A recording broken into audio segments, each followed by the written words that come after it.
Good evening. My name is Luigi Oliverio, and I'm the chair.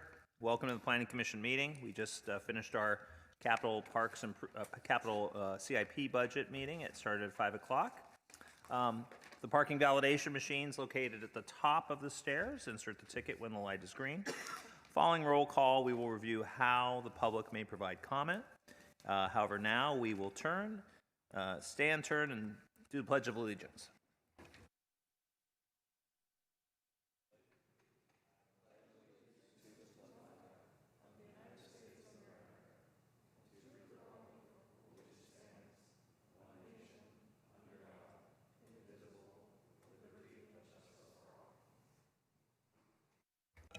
And now we'll go in a roll call. Commissioner Lardenois. Here. Commissioner Barosio. Here. Commissioner Cantrell. Here. Commissioner Casey. Here. Commissioner Garcia. Commissioner Ornelas-Wise. Here. Commissioner Rosario. Here. Commissioner Young. Here. Commissioner Tordillos. Here. Great. Summary of hearing procedures. If you want to address the commission, please fill out a speaker card located on the tables on the first floor and the top floor and deposit the completed card in the basket. The procedure for the hearing is as follows. After staff presentation, applicants or appellants may have up to 5 minutes. During public comment, the chair will call out the names on the submitted speaker cards. As your name is called, please line up on the stairs. For those who attend by web meeting, the meeting technician will connect those persons who desire to speak to the commission so they may be heard. Generally, each speaker will be given up to 2 minutes, and speakers using a translator will have double the time. At the discretion of the chair, the time allotted to each speaker may be changed depending on time management of the meeting. After the public testimony, the applicant and/or appellant may make closing remarks for an additional 5 minutes. Planning commissioners may ask questions of the speakers. The public hearing will then be closed, and the Planning Commission will then discuss and vote. If you challenge these land use decisions in court, you may be limited to raising only those issues you or someone else raised at this public hearing or in written correspondence delivered to the city. The Planning Commission's actions on rezonings, pre-zonings, general plan amendments, and code amendments is advisory to the City Council. The City Council will hold public hearings on these items. Section 20.120.400 of the Municipal Code provides the procedures for legal protests to the City Councils on rezonings and pre-zonings. The Planning Commission's actions on conditional use permits is appealable to the City Council in accordance with Section 20.100.220 of the Municipal Code. Agendas and all staff reports for this meeting may be accessed on the City website. Call to order and orders of the day. Before we begin, I want to remind the Planning Commission members of the public to follow our code of conduct displayed on the agenda. Repeated failure to comply with the code of conduct may result in the removal of the meeting. This meeting of the Planning Commission will now come to order, and we've now reached the time for public comment. Now is the time for comment on items that are not on the agenda, but that pertain to municipal government. The Commission cannot take any formal action without an item being properly noticed and placed on the agenda, nor may any suggested item be in the purview of the Planning Commission. Staff, do we have any speakers that have raised their hand in the web meeting for public comment? We do have one. Brian Darby, you are unmuted. Did you want to speak on a different topic or one of the items on the agenda? No, it was just a topic that is not on the agenda. Okay. Okay. Yes, go ahead. Okay. There's a few people in the audience. I think oh, hello. Am I there? Yeah, we can hear you. Okay, sorry. There's a few people in the audience and maybe some of the commissioners. I've just recently retired and I've worked with people with disabilities, mainly developmental disabilities, for the last 42 years. There's no housing, and you're aware of that. I just want to know if putting through the idea of getting a centralized location like a motel that's no longer being used, renovating it, because a lot of the issues that deal with the population, at least that I worked with, transportation, medical coverage, staff coverage. I don't want to go back to the old Agnews days. I worked out there too, but if that makes sense, I don't know how to word it, but I know some of the people in the audience, some of the developers and stuff, they have a great way of wording it. And just how to get help with that. And I'm just putting that out there. I don't expect any kind of response. Obviously, you can't do that from the dais. But I'll send an email to Mr. Oliverio, and if he knows anybody or if any of you do, I would really appreciate it. Thank you. Thanks for letting me share that too. I promised the student I would do that. Thank you. Thank you. Moving on to the consent calendar, we have some minutes to accept and approve. Do we have a motion on those minutes? So moved. Second. Okay, we have a motion and a second. I will call a vote unless anyone has a request or comment. Commissioner Lardenois, Yes.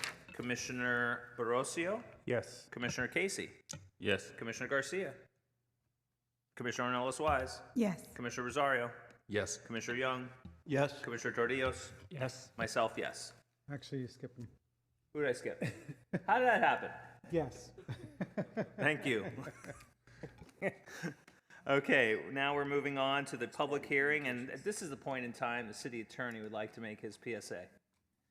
Actually, I keep hoping the chair will say something, but I'm happy to make this announcement. Oh, I can do it as well? Yeah, Oh, we okay, just great. we just want to make a little bit of room for any commissioners to disclose any ex parte communications at this time.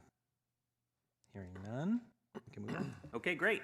Now we're moving on to our one item on the docket, which is our public hearing, PDC 18-036, PD 21009, PT 21030. It's a plan development zoning, and this will be handed off to staff to provide, I assume, some type of presentation. Yes, I have a presentation I'm going to share on Zoom. Let's see here. Can everyone see my screen? All right. My name is Laura Miners. I'm the planning project manager for this project. Plan development rezoning, plan development permit, and vesting tentative map for a project site located at 1655 Berryessa Road. The site is approximately 13.05 gross acres in size. There is an existing light industrial use on the property.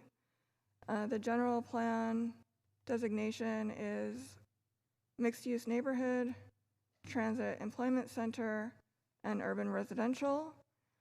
The growth area is Berryessa Bart, Urban Village Plan, Ficino District, and the zoning district is LI Light Industrial and A Agricultural zoning districts to be rezoned to the RMPD and the CPPD planned development zoning districts.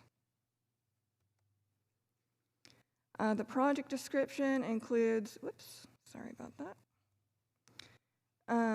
The plan development zoning, PDC 18-036, to allow a change in zoning from the LI Light Industrial and the A Agricultural zoning districts to the RMPD and CPPD plan development zoning districts.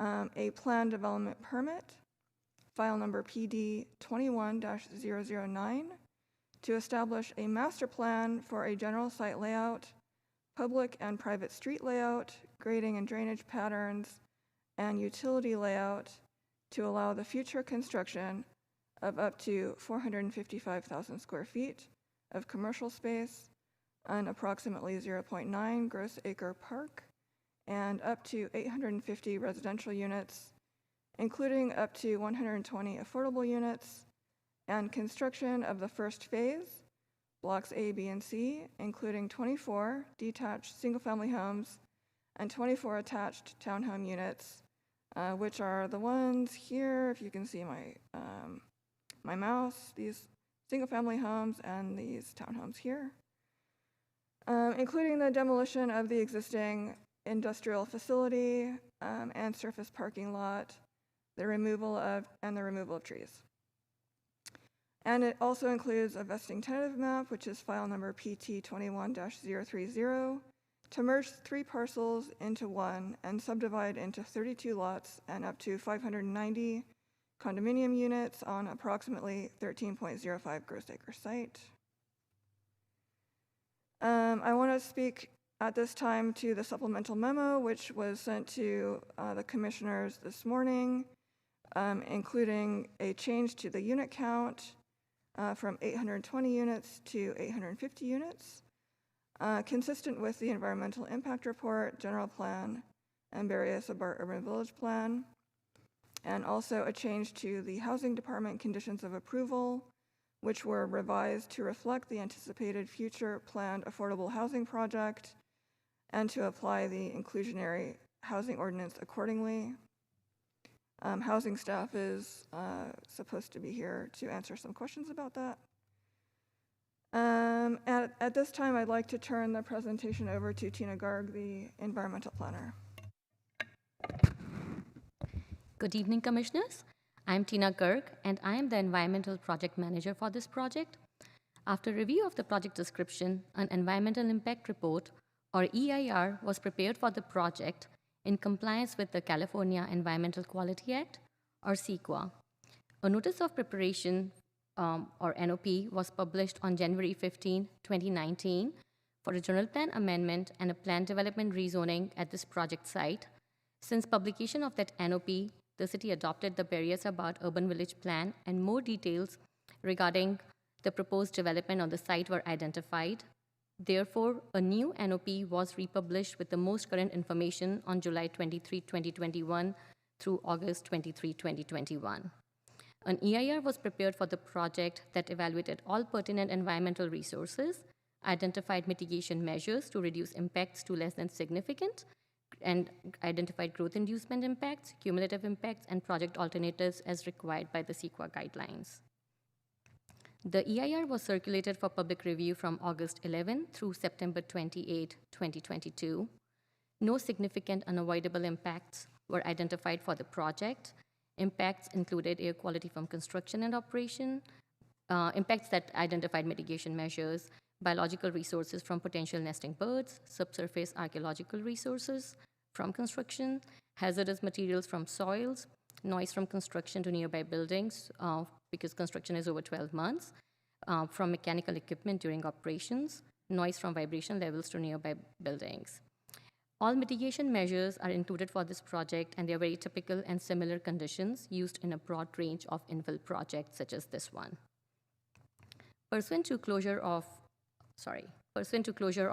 public review period, a first amendment of our final EIR, including response to comments and text edits, was prepared and posted online for public review on April 28, 2023. Approximately 60 public comments received on draft EIR. Comments were submitted by 2 agencies, Regional Water Board and Santa Clara Valley Water District, and 3 organizations, Adams-Broadwell, Carpenters Local Union, and Ahem-Mutsun Tribal Band. Public comments predominantly focused on concerns related to air quality during construction and operation, health risk, wetlands, noise, growth inducement, and land use.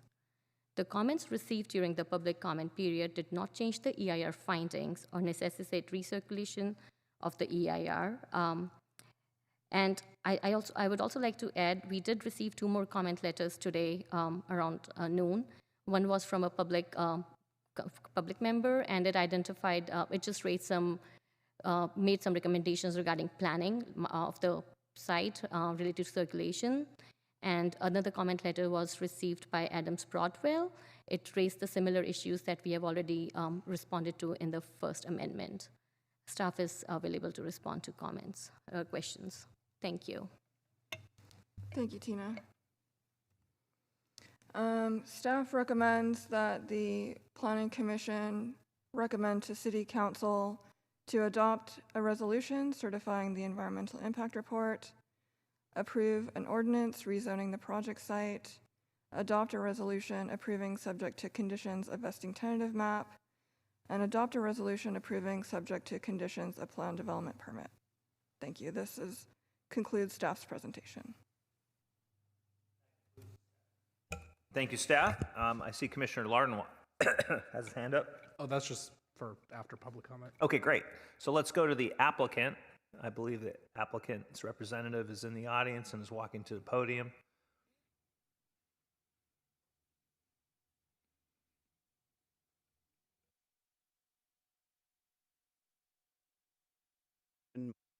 Shaneauer, and I am a land use consultant that represents the property owner and applicant on this project. The key highlights of the project are this. Number one, what you're considering today, the zoning, development permit, EIR, are the implementation policies and documents of the city's urban village plan. When the City Council adopts an urban village plan, that's just the first step that sets the vision and the land uses and the capacity. But then we need to go through a process of actually zoning the land and approving development permits so that something can actually be constructed. So that's all that this is. It's implementing the City Council approved urban village plan. Second is our plan includes a mix of housing types within a single neighborhood, all within easy walking distance of the existing Berryessa BART station. So our plan includes having for-sale housing, rental housing, and our goal is to have a substantial amount of affordable housing within this neighborhood. And we hope to be successful because it will be a model for how we build neighborhoods in the future. The plan, consistent with the urban village plan, includes having future commercial development fronting on Berryessa Road to create vitality on Berryessa, to extend the ground floor commercial uses that exist in the adjacent buildings, and to activate the street. And then lastly, our plan includes providing the land and the resources to build a new neighborhood park. And to show what that looks like, this is the city's Berryessa Urban Village plan. This is the urban design concept plan. And can you see this on the screen? Yes. Okay. So on the bottom left is the Ficino district. This diagram shows you the entire urban village plan around the Berryessa BART station. And this is what the plan, this is a concept that shows that what it could look like if the uses and the intensity uses get built out. So you can see, I'm going to zero in now on Ficino specifically, which is here. So this is the Ficino property. In this diagram, Berryessa Road would be on the top right near the blue building. And you can see the plan calls for lower density townhomes and single family at the perimeter to create a interface with the existing single family neighborhood, sort of a step down. And then the residential, which here is in yellow, increases to high intensity, high density development in the yellow blocks. And then fronting on Berryessa is the blue block that someday will become a commercial, an allowed commercial use fronting on Berryessa to provide jobs near the BART station, to provide amenities to the neighborhood. And then the third component is the park. So you can see the green rectangle there that will provide a new neighborhood park here, keeping in mind that within walking distance, there are two other new parks that the city is about to start construction on. So this neighborhood is going to have a whole series of neighborhood parks. It'll be among the most well-served neighborhoods from a park perspective anywhere in the city. And in addition to that, of course, are the creek trails. Penitencia Creek, Coyote Creek in this area ultimately will have recreation trails, commute trails along all of them eventually that will connect to the regional trail network. So that's the city's urban village plan, and this is in detail how we're implementing it. So the orientation has shifted a little bit. Berryessa is now on the right, and so you can see all the components are proposed in our zoning, in our PD permit documents. So on the perimeter, we have the single-family homes and townhomes. So we have a step-down interface with the existing neighborhood. In the three yellow blocks, we have we will have intense residential development, including for-sale condos and affordable. On the right commercial block, as I mentioned, fronting on Berryessa, will be eventually a commercial use of some type. And of course, the neighborhood, parcel E, which is on the left side, is the neighborhood park. And so, because the entitlements before you match almost exactly the urban village plan adopted by the City Council, we would hope that you would agree with staff's recommendation to recommend approval of these documents so that we can move forward towards construction of new housing, new jobs, and a new park in the neighborhood. I'm available for questions now or after public comment. Thank you. Let's see if anyone has raised their hand that's administering the web meeting.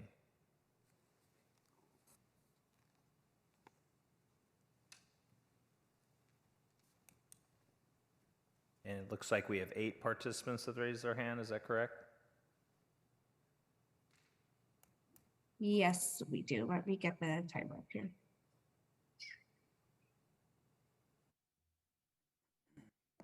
Okay. Alex Shore, go ahead with your comment.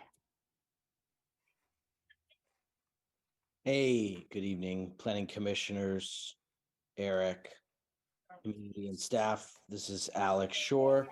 Tonight, speaking personally, not on behalf of any commission on which I sit or organization for which I work, not speaking on behalf of Catalyze this week because our members didn't have a chance to review this project. I'm getting some background noise. Is there a way for someone to mute that and pause the timer? Please continue. Thank you.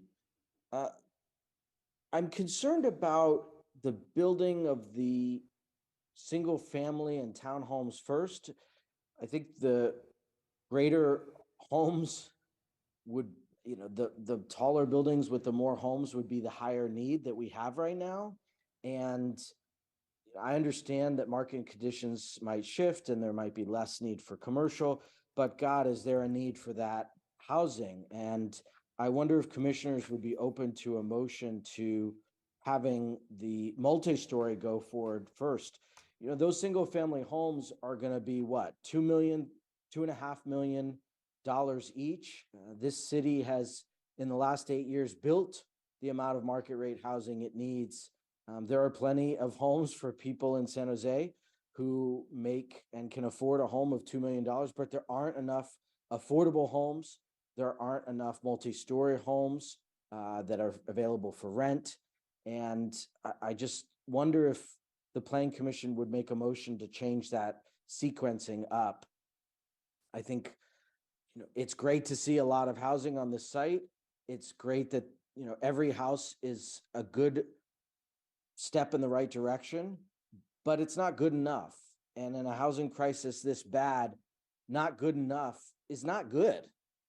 We've got to do better. And I would like to see planning staff also in their report talk about the fact that whereas this might be compliant, it is not going to achieve the overall goals of the city, which is to build more housing, to bring down the cost of housing, and bring back into better balance the jobs housing imbalance and the housing costs in this valley. So please, let's get to work on this and see if we can make some improvements here. Next speaker.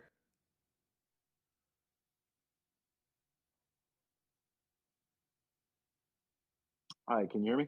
Yes.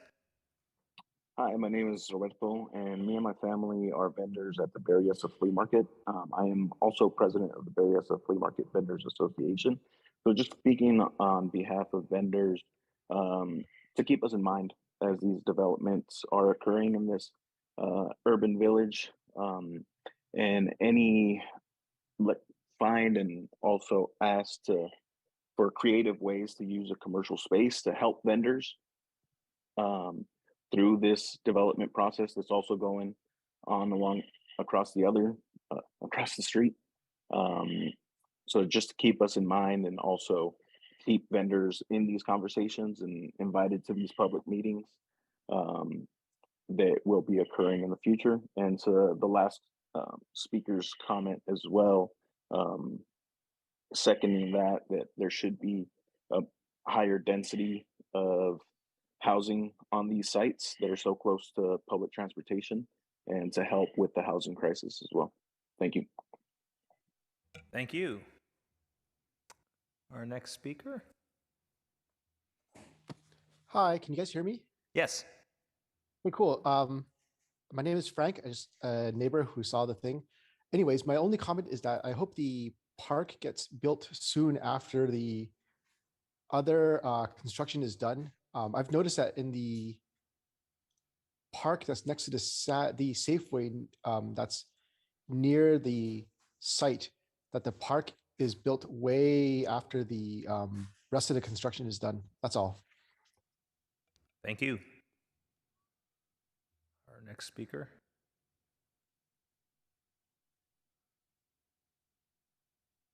Can you hear me okay? Yes. I know you get a lot of that, but anyways, it looks like a good plan. What that last speaker said was really true about the parks. And I'm sure, Mr. Schreiner is very good at this when he does these things, that all the housing will be accessible and up to ADA standards. I'm positive that's what's going to happen. But again, like the other gentleman said, having the affordable units, because I hate to keep drum beating this. I know you're all aware of it, but there's a lot of people who would like to move out of group homes where they're living with 2, 3 people, and maybe even a room, to having a room where they could maybe have a roommate or having an apartment. And things are just, really expensive to do that. And there are people with developmental disabilities that are on the street, and some of them don't make it. And I just think that's a key factor. And as quick as we can deliver housing as safely and adequately as possible, to meet the need of not only them, but veterans and school teachers and policemen. And I'm sure some of you that don't own a house also understand about rent and things. Thank you for letting me share that. Have a nice day. Thank you. And our next speaker.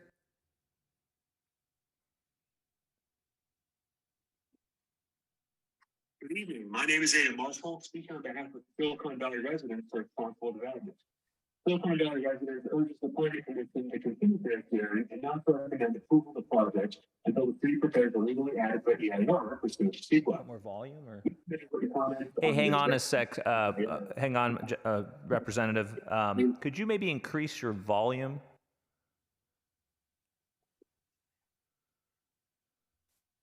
Hi, can you guys hear me now? Excellent. Off my microphone. Yeah. All right, fantastic. I don't know. Okay, yeah, I don't know what you heard of what I said already, but Caught the beginning, just missed it after your introduction. Okay, sounds good. Thank you very much. My name is Adam Marshall, speaking on behalf of Silicon Valley residents for responsible development. Silicon Valley residents urges the Planning Commission to continue today's hearing and not to recommend approval of the project until the city prepares a legally adequate EIR pursuant to CEQA. We submitted written comments on the draft and final EIR, supported by expert comments, which explain that the EIR fails to adequately analyze and mitigate significant environmental impacts. For instance, the EIR acknowledges that health risk impacts from construction emissions and diesel particulate matter will be significant, but it fails to adopt binding mitigation requiring the project to use Tier 4 construction equipment.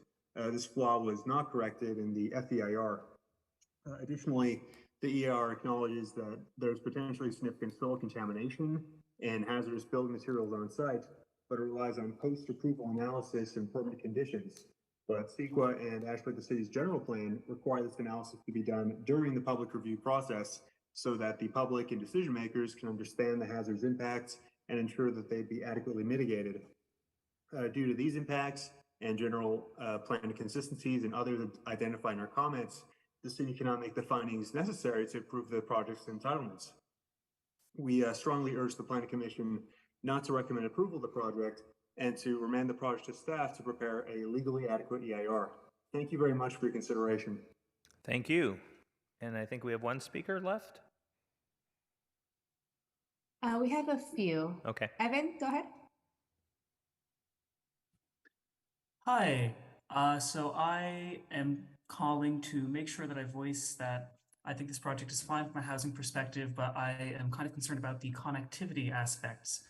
In particular, the Berryessa BART Urban Village Area Plan calls for easy and convenient bike access to the BART station from the local and regional bike network, and for pedestrian crossings at urban village boundaries to provide access to the BART station. And this development backs up on the existing Krebs Court and Ashhour Court to the north. But there were no proposed connections from the proposed Shore Drive extension to Krebs Court. A bicycle pedestrian connection there would fill a gap in the Safe Streets network and cut off upwards of 8 minutes of walk for people coming from the Townsend Park area. So I would urge the Planning Commission to consider getting a bicycle and pedestrian cut through the condos along the side. Thank you.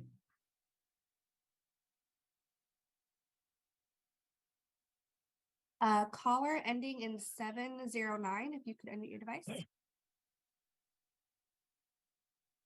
Hi, can you guys hear me? Yep. All right, good evening, everyone. My name is Juan Venegas, and I'm a field rep with the NorCal Carpenters Union here in Santa Clara County. I just want to touch on something important to this process, the labor.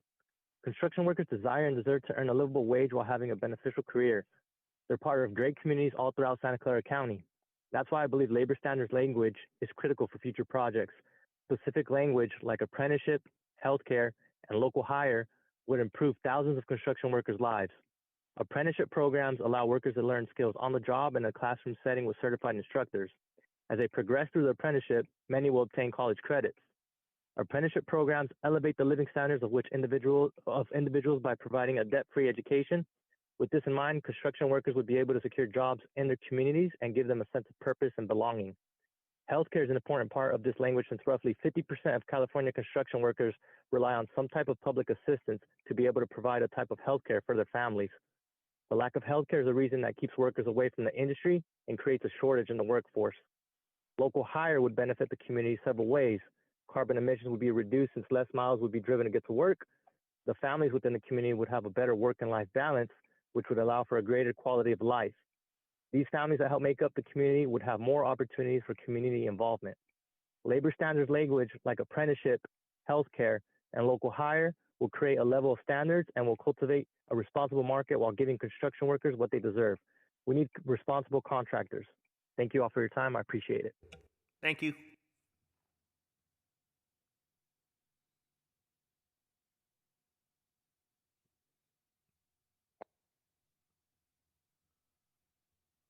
All right. All right. Can you hear me? Yes. Perfect. All right. How you guys doing tonight? My name is Joey Brensweda, and I'm a member of Sprinkler Fitters Local 483, and I'm also a resident of San Jose. This proposed project at 1655 Berryessa, it has the opportunity to help expand the career horizons for hundreds of apprentices in the construction trades. And those in state certified apprenticeship programs are really, they really need projects like this to enhance their skills and in turn advance their lives and their families' lives. But many owners and the developers, like the ones behind this project, they choose to bypass apprentices and hire low road contractors. Almost without fail, these are the contractors paying substandard wages with few, if any, benefits that provide no opportunities to younger workers and returning veterans who are part of apprenticeship programs. Things could be much different for this project if the owners sought out local stakeholders to have conversations about making a difference, but that hasn't happened. So if this project is approved, yes, more housing will be built in San Jose, but the project's impact could have been so much greater for the community. Thank you. Thank you.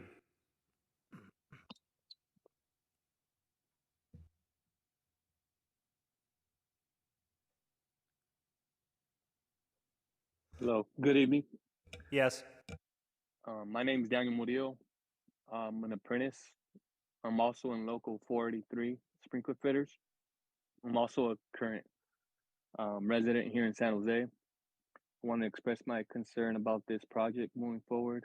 While I do support to build more housing and projects here in San Jose and just in the Bay Area in general, I also believe that the job of this size and scope, it needs to be responsibly mannered. The project like this could be very helpful for bringing economic to impact San Jose. Unfortunately, the owners, they don't want to, they're not willing to conversate with the local and deal with the organizers. We are afraid that this project, if approved, will become just another missed opportunity for the workers here in the South Bay. and Bay Area workers, and just giving the workers hired out of this region, and will pay and benefit those workers well below the standards of this area. As I said, it's a missed opportunity to help expand the South Bay. Thank you for your time. Thank you.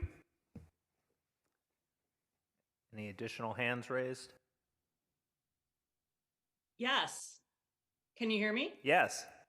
Hi, it's Kelly Snyder. I'm a resident of District 6 and a professor of real estate development at San Jose State University. I agree with many of the previous callers' assessment, which is the project's okay.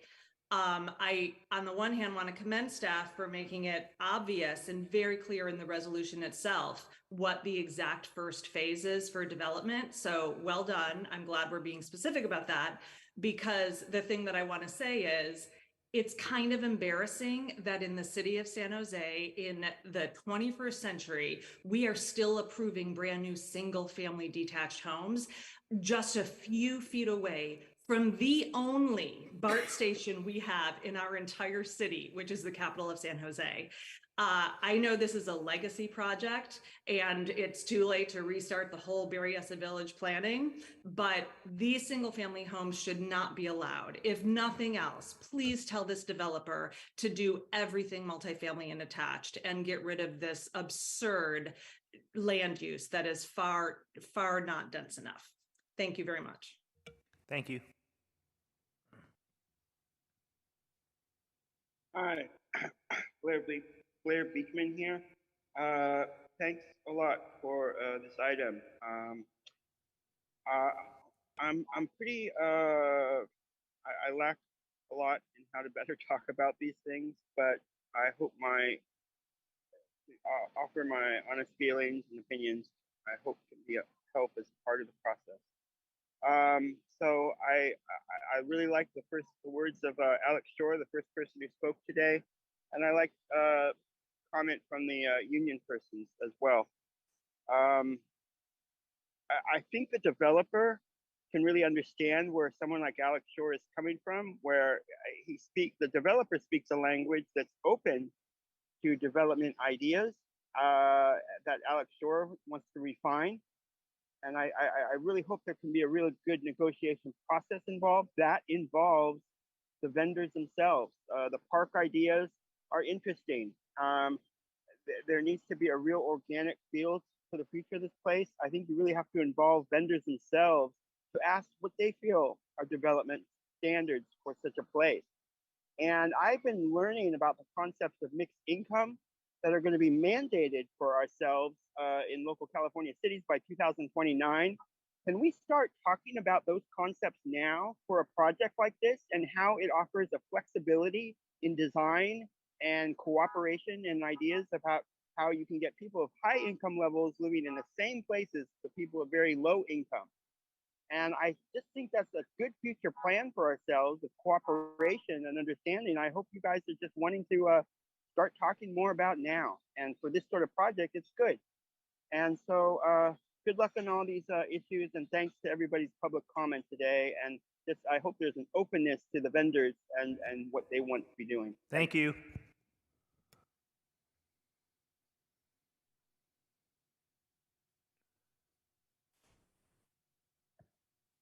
Yes, hello? Yes. Can you hear me? Yes. Okay. Yeah, my name is Tom. I'm a homeowner in the Berryessa Villa community on the opposite side of the BART track. And I would like to request to plant a sufficient number of tall trees between the new community and the track to maintain privacy. And the other thing is to plant sufficient trees in the new community, similar to what they do in Milpitas on McCandless Drive. Thank you. Thank you.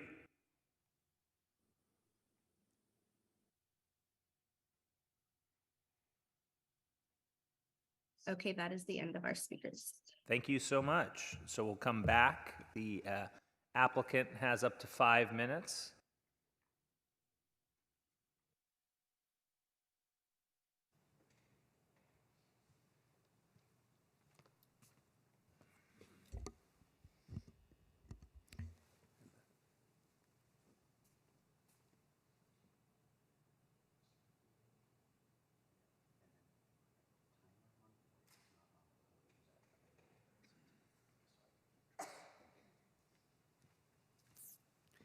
Great. Chair Oliverio, members of the commission, my name's Eric Schoenauer. So just to address some of the comments, first of all, starting with, with Alex Shore's comment regarding doing the multifamily first. First of all, our goal is to build all of the housing as fast as possible. But the reality is that the for sale homes pay for the infrastructure that will create the neighborhood. And so going to our neighborhood plan, which is not progressing here, let's see. Okay, so you can see all of those roads, Shore Drive, Mercado Way, Lane A, Lane B, Jerome, all that infrastructure has to be built.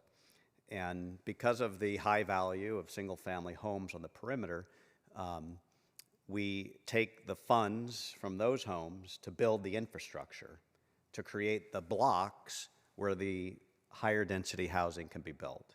So that's why the sequence has to be in that order.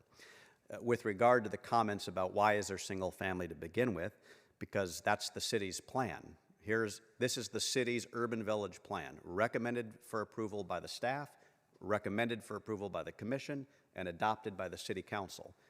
We are mandated by this plan to include at the edge townhomes and single family detached homes as a transition to the existing neighborhood. So we are simply implementing what the city told us to do. With regard to the vendor association, we appreciate Roberto's comments. Just to be clear though, this site has never been part of the flea market ever in history, and it has no impact on flea market operations. But I get the point that when commercial development happens on Berryessa, if there are opportunities for storefronts that that flea market vendors might be able to move into, that could be a good opportunity. But as of today, we're not proposing any specific commercial development. Someday there will be a building of some type, and it may or may not have ground floor commercial space that could be an opportunity. So that's a future opportunity to discuss. With regard to the park timing, once again, the plan requires a park. Our plan includes the park, and the City Parks Department has gone back and forth about 5 times in the last 2 years about whether they want developers to build parks or whether they want to take the land and the cash and the city builds the park. And the latest position is the city would like us to give the land and give the money, and the city's going to do it. And so that's what we intend to do. So the timing of when those parks gets built is entirely in the hands of the city. And that goes for the previous 2 parks that the neighbors referenced on the adjacent property. We fully intended to build the parks as part of our development. The city requested that we dedicate the land instead and give them the $5 million of value that we promised, and that's what we did. So the building of those parks is the city's responsibility now, and you reviewed the capital budget tonight. If you look in that budget, there is funding for Berzoni Park and funding for Mercado Park in the 2022-2023 capital budget. So my assumption is the city will begin construction this fiscal year to get those parks built. With regard to connectivity through Krebs Court, I personally agree with the speaker. However, during the community process for the urban village plan, neighbors in adjacent existing neighborhoods did not want roadways connected because their big fear is that traffic would cut through their neighborhood. And so the staff and the city council approved a plan that does not connect the existing roadways at Krebs Court to the new roadway network. So that was not our decision. That is part of the urban village plan. And the reason for it was that neighbors don't want traffic going onto their quiet cul-de-sac neighborhoods. And then lastly, on workforce standards, I'll let the city attorney address that. Workforce standards are not land use issues. It is not appropriate to address them in land use decisions, so that the attorney can advise on that. And The staff has a chart. If you want to see it, you can ask for it. It is the normal process for the labor unions to insert these letters that are hundreds of pages at the last minute. They've done it dozens and dozens of times over the past decade, and never once in the past decade has this commission, the city council, or the planning director ever found any merit to any claim in any of those letters. So if you'd like to see the list, the staff has it. They can show it to you, but there's really no merit to those claims. I'm available for any questions. Thank you. And there may very well be questions, but I think at this time, does staff have any comments after the applicant's presentation or comments from the public? I would just like to clarify that the commercial building, when built in the future, will be required to have ground floor retail. Thanks. So normally I would go ask commissioners for questions, but I had some questions right off the bat, if you don't mind. Mr. Schoenauer, you mentioned, and this is very common, neighbors don't want new developments to connect at all for fear of the traffic and how it will impact them. Is there any walk connecting where people can walk towards Krebs or Mercado that allow people to go into this neighborhood, or will this be siloed? The urban village plan did not anticipate having any connections. Got it. So then pedestrian, bike, or vehicle. Okay. From that existing neighborhood. And the decision-making process is based on what's the current plan, as you stated. Yeah, we, the applicant, must present a project that's consistent with the adopted plan by the city council. Okay. And then on the other connectivity to BART, it appears that once you walk out of this future development, you can go either left or right and take a crosswalk signalized intersection across to the BART station. Is that correct? Yeah, for the purposes of the new development, there is direct pedestrian access to the BART station. I don't think that's in question. I think the neighbor is talking about in his existing neighborhood today. Right. In order for him to get to the BART station, he has to go out to Sierra Road first, which is out of the way, and then come down Sierra to Berryessa to the BART station. And by his calculation, that adds 0.4 miles to his path. So instead of it being 0.8 miles by his calculation, it's 1.2 miles to get to the BART station. Right. And then on your 850 residential, that's 802 multifamily, and then 24 and 24 of townhouse and house, or does it come up to a little bit higher? Yeah, so the certain numbers are there are 24 single-family detached homes, aligning the homes behind us, and then there are 24 townhomes, aligning the townhomes adjacent to us. Right. The rest of the units will be multifamily podium developments. The exact unit count is not determined yet for each building. Right. But is there any maximum there? So the entitlements before you have a maximum of 850 units. Okay. Great. Let's move on to other commissioners that may have question for the applicant. Commissioner Larnois, I think your hand was up originally. My question's for staff. Should I wait? Or? No, feel free. Okay. Yeah, Laura, I think this is a question for you. So looking at the staff report, there's this supplemental memo, and I just want to make sure I'm understanding the housing department conditions of approval, because it references basically the applicant providing a bond to cover in lieu fees, but the bond would be returned within 5 years there's approval of a 697 unit restricted affordable project. And that project, I don't see other reference to it in this report, but is my understanding correct that this would be an off-site satisfaction of the inclusionary housing obligations, and this bond agreement is here because that would be a separate approval? Or we received that updated memo from Housing on Monday. Mhm. I invited Housing to attend this meeting. I don't see Darius here. Okay. Is anyone else from Housing at this meeting? Please raise your hand. We do have Darius on Zoom. Oh, Darius. Okay, great. Thank you.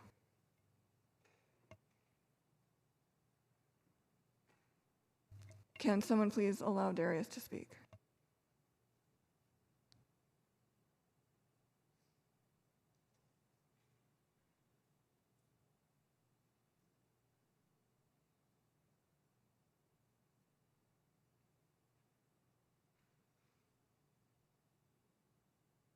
Danielle, can we unmute Darius?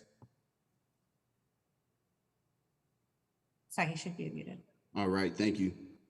Yes, can you ask your question one more time, please? Sure.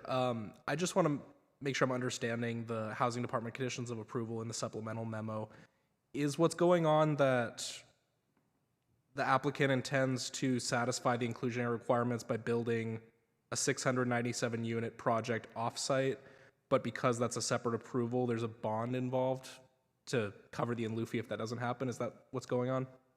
Okay, so what we have here for the inclusionary housing ordinance requirement, when we accepted this project, the project's compliance plan, we essentially worked with the applicant to kind of help them and support them with getting their project to the standards of the IHO. What they did, they selected our alternative method compliance option. With this alternative method compliance option, we allow developers to propose ways that they see that they can meet the requirements of the IHO and also deliver a greater benefit to the city. In this case, what the developer is doing is, taking provisions of another compliance option, which is our partnership for clustered units. And that base requirement for the partnership for clustered units is a 15% IHO obligation on the site. So what we have is about 153 units, market rate units, where we're taking a 15% obligation. And with this obligation for just the 153 market rate units, we're kind of looking at about 23 units that would be otherwise just required under IHO, and that's just for the 153 units. Then when you take the 697 units in the affordable block, we would do another 15%, and that's about 105 units. So just for our 15% obligation on what's being proposed and planned of the 850 units, the developer would be on the hook for about 128 affordable units to meet the IHO obligation. In meeting with the developers and listening to their proposal and their project, they went above the 128 affordable units within the IHO, and they're actually putting forward 697 affordable units in this project. Because this is not a city-funded development, and the developers are seeking their own finance for this project, we still wanted to work with the developers to get a little bit deeper benefit for the city, which, we're happy that they were willing to work with us. The units are going to be coming on at a deeper level of affordability for us. They were willing to do that to meet some of the requests from the housing department. When we looked at the surety and just some type of assurance for the city, right? Because we know that they're moving the project forward in phases. So I definitely hear the comments tonight. We wanted to make sure that, our ordinance, the inclusionary housing ordinance, isn't a barrier, to this pre-development stage. We want to support developers and developments moving forward throughout the city. So what we kind of worked on and, came up with and agreed to in the conditions here, we wanted the developers to, put forward, the actual in lieu fee amounts for the market rate portion, since those phases are going first. So what they're going to have to do, they're going to have to submit a city performance bond, letter of credit, which those forms will be drafted up by housing department attorneys from the city attorney's office. And they will have to submit the security prior to the first certificate of occupancy for the first unit in the market rate phase. So the in lieu fee security is going to be equivalent to if this developer came forward and just said, I'm not going to build any affordable, and I'm just going to do the in lieu fee as my compliance option. So they will have to put money forward for these two phases that are going to include the market rate portion of the market rate units. Once they move to phase 3 for the affordable portion, they will have to do our affordable housing agreement, where there will be a deed restricted for these units are going to be deed restricted for 99 years under the inclusionary housing ordinance. And if they do not move forward with the project, they don't have the financing in place for the affordable, because like I said, it's not city funded. They don't have the financing in place, and they do not pull the building permits for the 697 affordable project, the location. Then that's when the in lieu fees that they have already put forward in the bonds will be, moved over to our in lieu fee fund for 100% affordable housing developments throughout the city. So yeah, we have the language in the condition. We will be working with the developer as they get close to any building permits for phase 1 or phase 1, that's the first phase, putting this in more of the language. So, happy to answer any other questions about the housing obligation. Thank you, Darius. I really appreciate that explanation. And just further clarifying question, and maybe this is for staff, maybe it's for Mr. Schoenauer. So these 697 units, are they on this site, or is this going to be something that's separate? I'm not clear on that.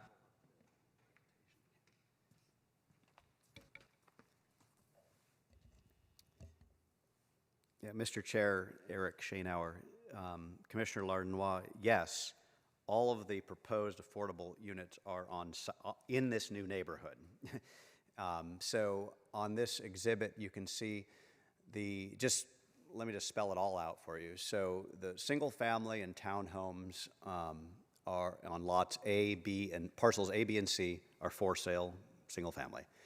Parcel D is planned for sale condominium podium building. And then parcel H, F, and G is currently proposed as all affordable, all of those blocks. Now, what our base commitment is that we will provide the required affordable units on site. That's our intent. And our bigger goal is to make all of H, F, and G all affordable, meaning units of different sizes, bedroom counts, at 80% AMI or below. And so that's our intent. And why collateral is needed is because of the phasing that we talked about earlier. The for sale homes are going to fund and actually construct the roadway infrastructure to create the blocks where the affordable housing will be built, which means there's a slight lag time, right, between when we're building the single family homes and when the affordable homes will get built. Under the current ordinance, generally it says you have to build them at the same time. Well, that's just not feasible in how development's done.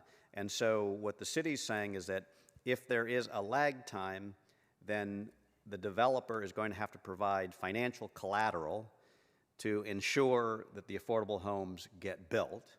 And if they don't get built in the specified time frame, the city has the right to take the cash as an in lieu payment instead. Okay, and just to clarify on top of that, so the way I see it, it sounds like there's 3 possible scenarios. One is, this doesn't happen, the affordable units don't happen at all within the 5 years and the bond is surrendered to the city. Or you build out 697 units across, as you said, H, F, and G, in which case you'd get the bond back. And yes. Then is there a possibility that, because I know you said there's the baseline and there's the bigger goal, so building some of those affordable units and then a portion of the bond would be surrendered to the city? Is that how that would work? Well, that's to be determined. Okay. What happens now in the process is we've come to agreement with the housing department on our intent. What will happen now is between now and pulling the first building permit for the overall development, we must actually negotiate a detailed agreement, a binding agreement that specifies all the things that you're asking about. And that agreement gets executed between the developer and the city and recorded against the property. And so it will specify what happens in those different potential scenarios. Okay. And that's between you and staff after approval of the project. That's correct. Okay. Thank you for clarifying that. Really appreciate that. And then also just thank you to staff for working creatively to address this particular project. I don't think I've seen something like this before, but it seems like the right solution in this case. Thank you, Commissioner Cantrell. Commissioner Young? Mr. Schienauer, since we have this up, I did a drive out to the area today, and quite frankly, I think I was confused at what parcel I was looking at. So I was in the Berryessa BART. It's a street. It's a street that goes into the BART station. Okay. So can you just kind of orient us to where the BART station is compared to this piece of property here? Yeah, so on this diagram, the entrance to the BART station is on the right side of the page. First of all, the BART tracks are that angled thing you see, okay? And just above the BART tracks, you see a road that turns to the right. That's the entrance to the BART station. So Okay. It's across the street. It's across Berryessa. Okay, from so our site. And if I go back to, so this is the whole planning area. So you can see the logo of the BART train there. Okay. That's the BART station. And our property is the high density one to the bottom left of this page, across Berryessa Road from the BART station and the current flea market. Okay, great. That's really helpful. You don't really see it. When you drive down Berryessa, it has a very short frontage. You Right. don't even really notice it's there. Okay, great. So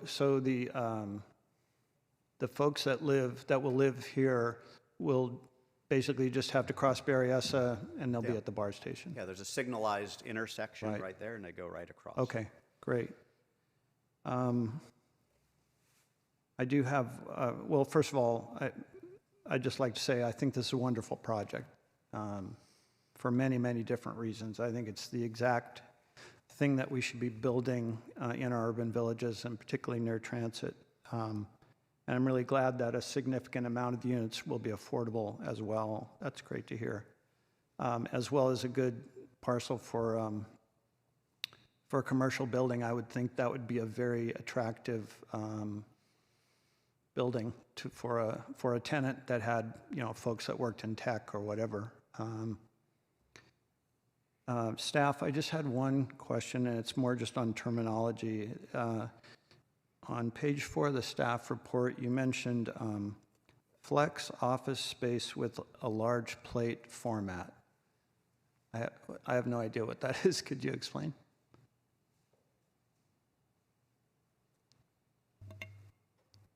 I'm trying to get the context here on page 4 of the staff report. I had it on page 4, yeah. That is regarding the general plan consistency. Oh, I see. I was quoting the description of the various general plan designations. So you are talking about specifically maybe the Transit Employment Center designation, which is applied to areas within walking distance of the Berryessa BART station, envisioned for intensive job creation. And I was just describing how the project is consistent with that on the Transit Employment Center designation area, which is the commercial lot. Yeah, and I apologize. I may be on the wrong page, but if I can, I'll try to give you a little more context from what I remember, which is that you were talking about the commercial building and how it was going to be, I guess, designed, and the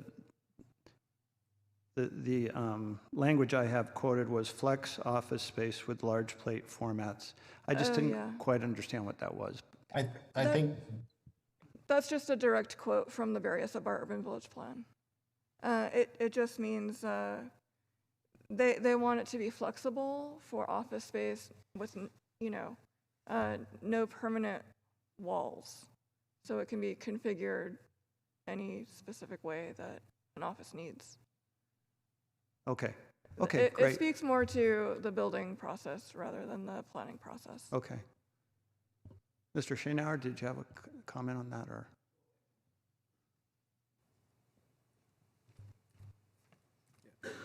Yeah, Mr. Chair, just that terminology is when they say large floor plate or large format. Flex office space with large Yeah. floor plate formats. Yeah, so what's going on in the office market is a traditional office in downtown San Jose has when you say a floor plate, it's the square footage of each individual floor.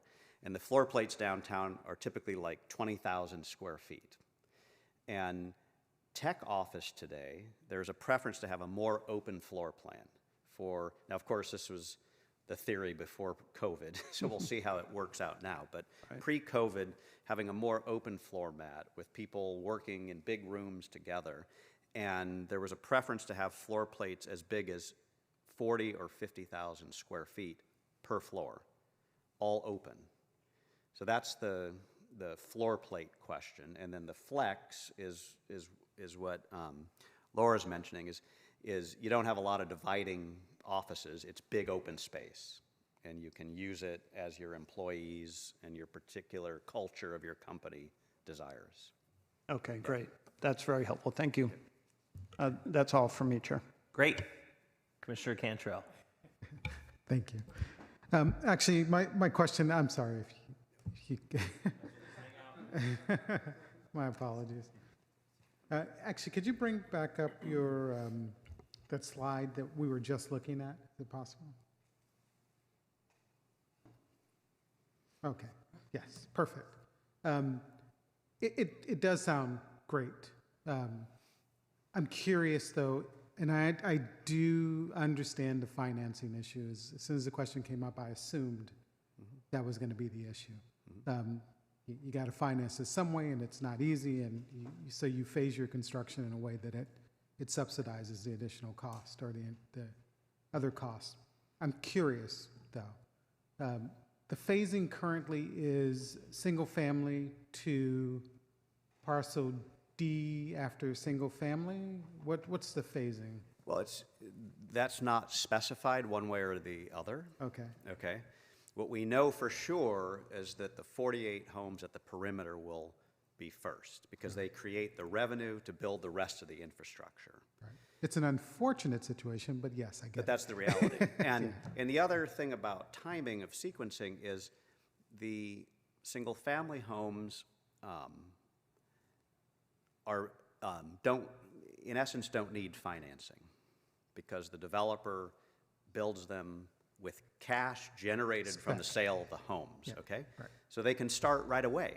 So why delay housing units? Right. Whereas affordable units, which are blocks H, F, and G, they're subject to very complicated financing processes, including tax credits and other programs, where you may have to apply 2 or 3 times over years before you ever secure the funds.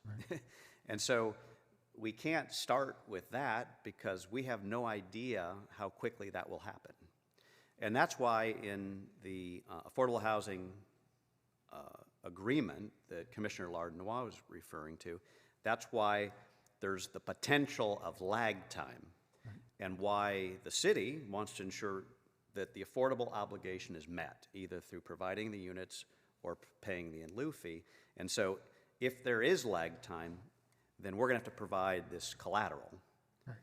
I get that. Yeah. I get all of that. And actually, I think it's creative and it's helpful. Yeah. Not just for the developer, but for the community to secure the necessary funding for additional development in other areas if that has to be. My question really is, what's your best guess here? What comes next?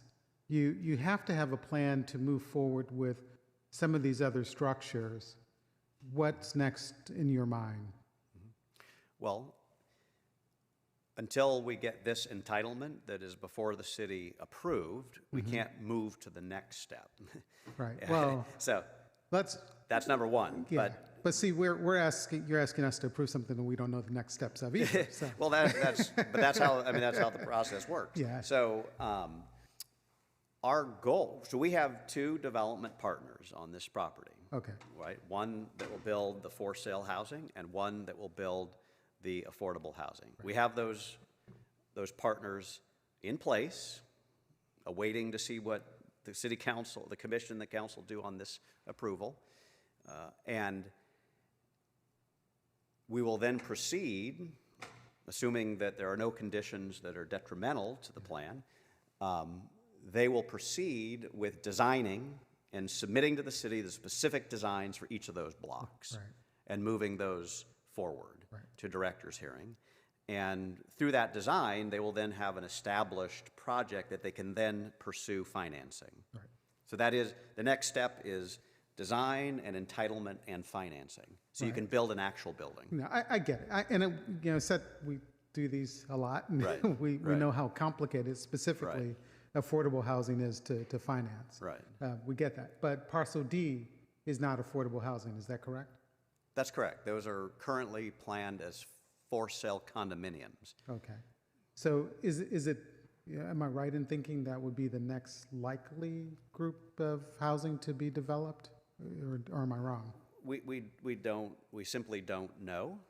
Maybe we get lucky and our partner on the affordable blocks is wildly successful, okay, in securing the financing. Okay. And there's no reason why the affordable block could go before Block D. Okay. Well, so there is. It's all tied to financing. Depending how the stars align. Exactly. You're certainly open to whatever you need to move forward next, or can move forward next. Yeah, and this master developer has been very aggressive.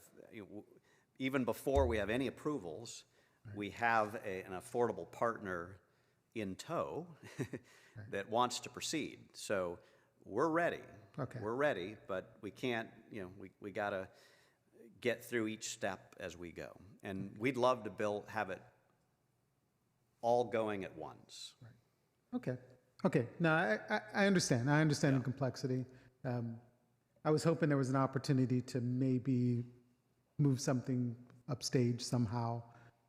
But I guess you're saying it's possible if things work out, that it could happen that way. It's all based on availability of financing. And that's why I can tell you, unfortunately, the commercial block is likely to lag the most. In today's economic climate, and the commercial banking and commercial financing, it's just, we're not seeing any interest whatsoever on that block today. Okay. Well, thank you. I appreciate it. And as an example of the what ifs and these scenarios, we just approved at the old Fry's building some entitlements. And because they can't get financing, they're now renting the space out for warehouse for who knows how long. And for all these entitlements, we're just one step of the process and everything else gets done, maybe. I mean, I think the scenario when Commissioner Larnois took off, but, this happened, that happened, it could never happen. Some of the stuff that we come before us never may happen, but we're here to facilitate to get these things as, in this case, for the specific plan that it's in this area. Commissioner Barocio. Perfect, thank you. Good evening, everyone. I do have a quick little question. So parcel H and F and G are affordable? That's the proposed plan, yes. So it may be a little typo that we may want to clean up in parentheses. Yeah. Before it gets to the council. Yeah. I apologize for that. I should have caught that. No worries. This is an older plan. You can see it's dated July 2020, but it was the only one that was colored prettily, and I wanted to have pretty color. Nice. So. Okay. Yeah. No. Just so in a broader audience, yes, there's no confusion. That's correct. Okay. And you said that there's a community that doesn't want to connect to this community. So am I clear that Shore, Mercado, and Jerome won't connect east or west, but basically down in this picture, like they won't connect to the existing community? No, they are connected. So Shore Drive, Mercado, and Jerome all connect and integrate with the existing neighborhood that the adjacent Bum family constructed as part of the Northern Flea Market development that I was part of. Those are all integrated and connect. Okay. Because that was by design, that we all knew that the development would go on to the Ficino property, and we wanted it all connected, integrated. The neighbors we're talking about are on this page are the ones to the left. The existing single-family neighborhoods that were built, I don't know, 30, 40 years ago. Oh, to I the see. Left. Got it. Okay. And Krebs Court, unfortunately it's hard to see on this picture, but Krebs Court is a street that runs this way. Right, And it okay. dead ends. It dead ends. So the neighbors, the neighbor who commented is saying, well, if you could let me through the fence, I can walk straight to the BART station. Extremely good point. But there was an extensive community engagement process to design the urban village plan, and adjacent neighbors are very protective of their existing neighborhood. And when you live in a cul-de-sac, you sort of like living on a cul-de-sac, and you don't want it connected. And Okay, yes. that was my recollection participating in the urban village planning process. Yes, and that would also require the property owner to give up a little sliver of some land to connect, right? Wouldn't that be part of the process to connect? Well, it would no doubt would take up land on our property to build a connection. No, sure. Right. Okay. And then just my last question. So I love parcel E, right? The park. I think that's a great idea. But I wonder if there's any way we can push it to the middle, so it's more surrounded by more units, more people. I bet the single-family homes on two edges of it will love the appeal, but I wonder if it can be more integrated into the community by putting it in the middle. Well, all I can say is that the Parks Department wants it in this location.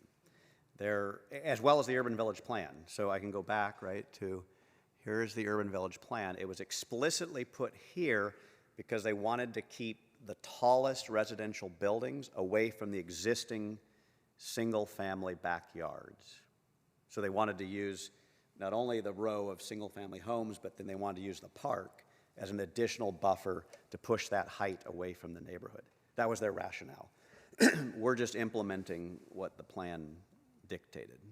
Right. Yeah. Thank you. Commissioner Rosario. Yeah, I mean, I think I've probably beating a dead horse here, but I think what Kelly said about, putting single-family homes in an area where we're, I suppose, able to put denser housing seems like it's, at least in my mind, contrary to the spirit of building these urban villages. And I know there are folks here that were on the task force. And there's, I guess one question I have is you have at least a minimum of a 4-story building, but then you have the step down, right? And the step down is single family homes. So the single family homes are being used as a buffer so that the 4-story building does not abut single family homes? Is that sort of how this works? I guess. Well, 4 or more stories. Or more stories, So right. the all of those yellow residential blocks are allowed to be 90 feet tall, which actually is a 7-story building, okay? And then actually the middle block, the middle yellow block that's against the BART track and between the other two, I'm sorry I don't have a pointer. I can point on this screen up here. So in the urban village plan, and we requested this block can actually be 160 feet tall. So that's like, 12 or 14-story building. So that's what the staff's theory was, that if this building is 7 stories and this building is taller than 7 stories, they like the park to help create a buffer from these existing homes. Now, granted, right here, we're going to be closer, but they just thought that the park helped create a better interface. And the single family. Yeah, but you get what I'm saying, right? It seems like there's a tall, I understand what you're saying, but it seems like there's like a tall building, and you don't want to put it next to the single-family homes, so as the buffer, you're putting in single-family homes. That's correct, yeah, that's the strategy. Yeah. It just seems kind of, if it's next to single-family homes anyways, what's the difference, I suppose? Single-family homes on the other side of the street. Yeah, all right. And who bought before there was a BART station? I mean, you know, I represent urban development. I'd put a high-rise on every corner. But I know. It's not my decision. So it's a community engagement process, and a lot of community input went into coming up with this plan, and the city council adopted it. So all I can do is bring forward a plan that's consistent with that.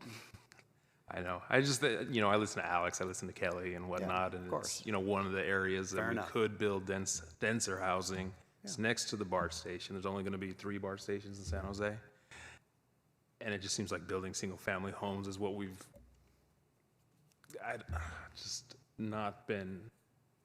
we've been doing forever in San Jose, and it seems like it's just going back to that. Yeah. That's all. Thanks. I appreciate you, Eric. Thank you. Commissioner Ornelas Wise. Hello. I have a question specifically with the zone change. You know, recently I've noticed that there's really little bit of land that is zoned light industrial in the city of San Jose.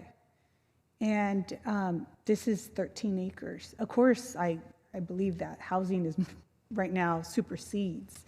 But I just wanted to know, you know, how are you replacing the loss of light industrial land?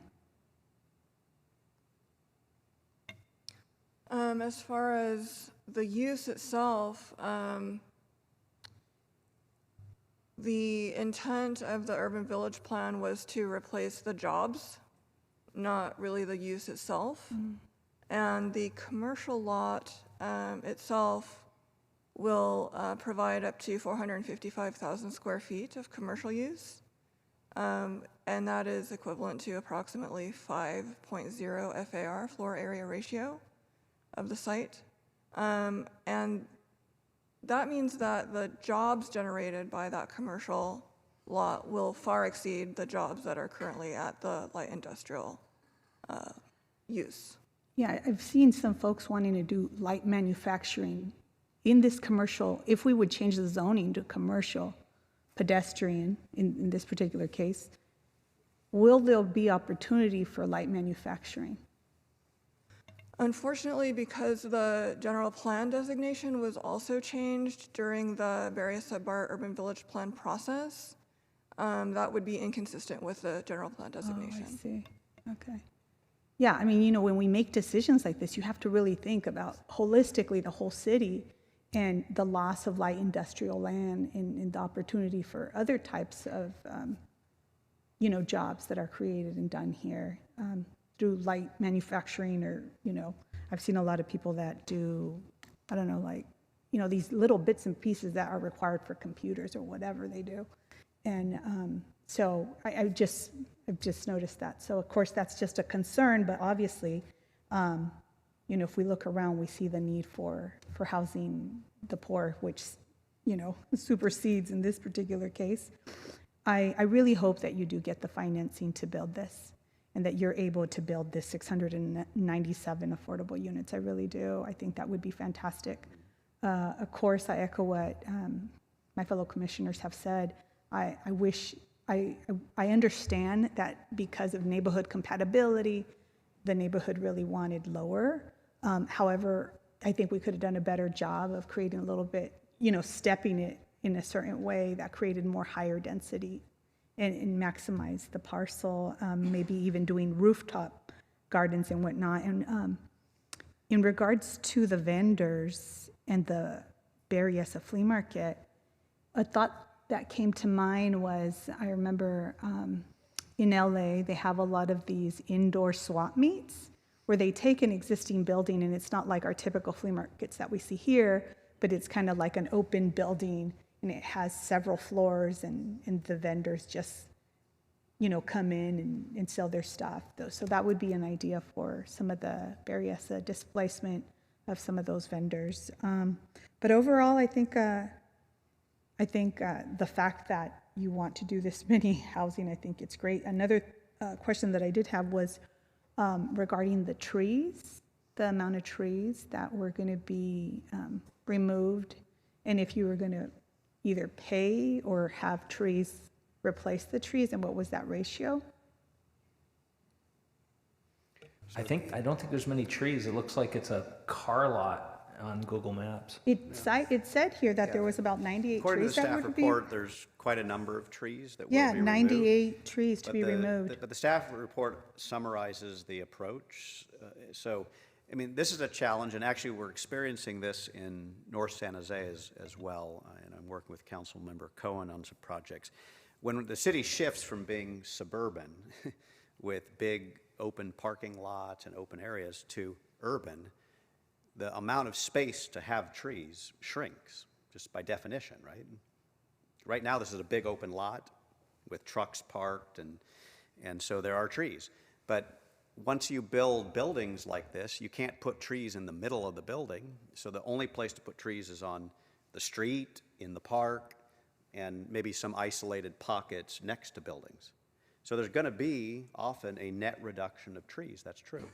The policy requires that you have to meet the tree replacement ratio, and that varies depending on the size and the species of trees. Roughly 4-to-1 for ordinance-sized trees, and I think 2-to-1 for non-ordinance-sized trees.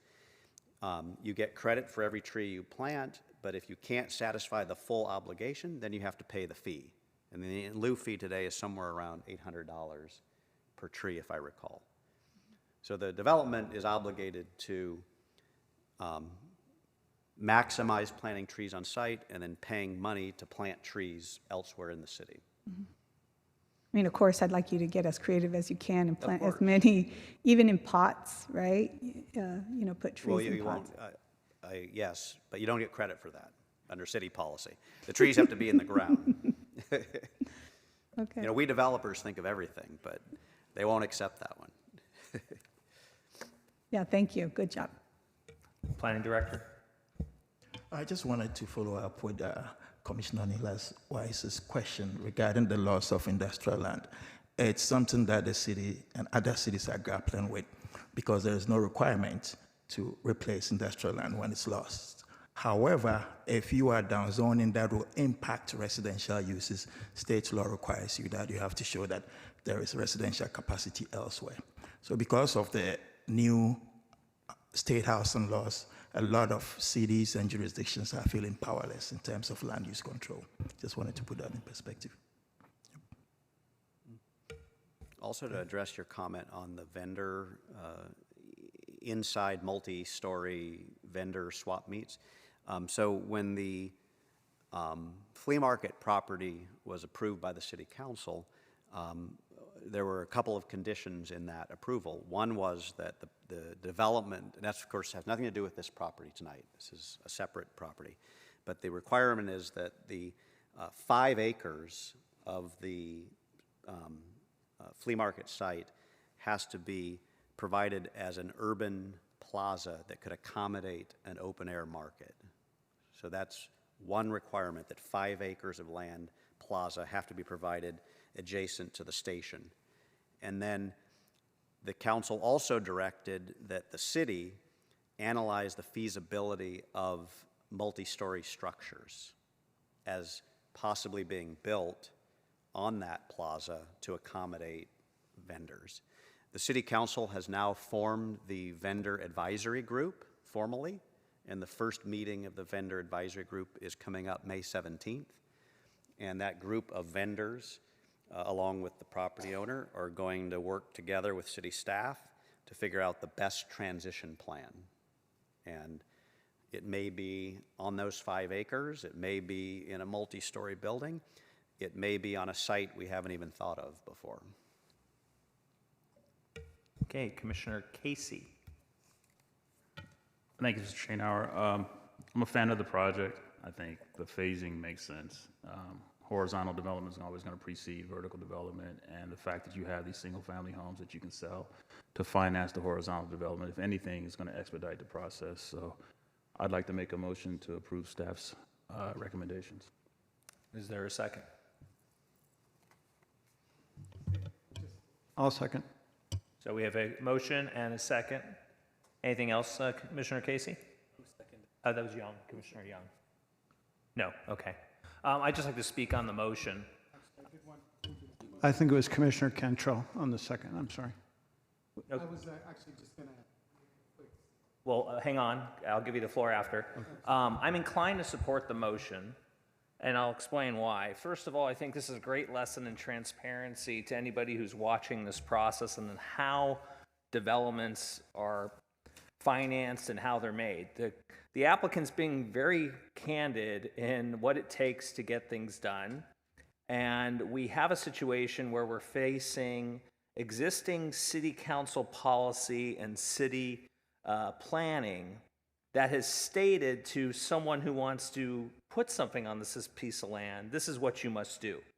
And I personally don't like the fact that there's single-family homes being put on this parcel. But that's the policy that has promoted that to make these things go together. And I can't really say no when they're following the rules that the policymakers laid out for them. And if that wasn't the case tonight, we would have a lot of people in the audience being really upset that we weren't honoring the plan that said we were going to provide a buffer. So, so at the end of the day, as a commissioner, I have to go with what they are, what is their, what are the terms they're working under, and that these are the terms that we've laid upon the applicant. Even though, again, I would prefer everything be 160 feet here, but that maybe wouldn't get financed either. So that's, what we're faced of. And I think if you look at this on Google Maps, what you'll see is the residential creep. This used to be far more industrial land. And the fact and reality is there would be, development community would have no problem paving over every industrial parcel in this city to build housing. And guess what? We still wouldn't, we'd be in a worse housing jobs balance with not the revenue to pay for city services and pay for city staff. And housing probably still wouldn't be affordable.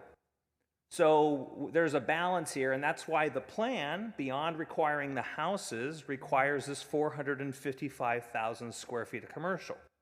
So that's what it said. I support the motion, even though I have levels of discomfort. I have to honor what the policy is today. So I just wanted to speak to the motion that's made on the floor. I'm going to clear the list just in case, and then I'm going to go to Commissioner Cantrell now. Thank you. And I think we all respect and appreciate your perspective as well. I just wanted to say a quick thank you, and I meant to do this earlier, to city staff in terms of the tree inventory. It's the first time I've seen it. I knew there was a live oak. Of course, it concerns me that that live oak is going to go away, but there's only one. I appreciate that there's clarity on specimen because all of that matters. And it's important for us to understand what trees are going away and how beneficial or how negative their impact can be on these areas. So I just want to say thanks for that clarity. I hope that continues. And that's all. Thank you. Commissioner Larnois? Yeah, just wanted to give some closing comments myself. I think with quite a lot of projects that have come before us, and we've had frustration with developers not being very forthcoming about how they plan to meet the inclusionary housing ordinance. I'm looking at Commissioner Cantrell because him and I in particular have been hitting on that a lot. And so thank you to staff and the applicant for, I know all the details aren't worked out yet, but for giving us more information than we're typically given when it comes to that. I appreciate that. And yeah, I just echoing the chair's comments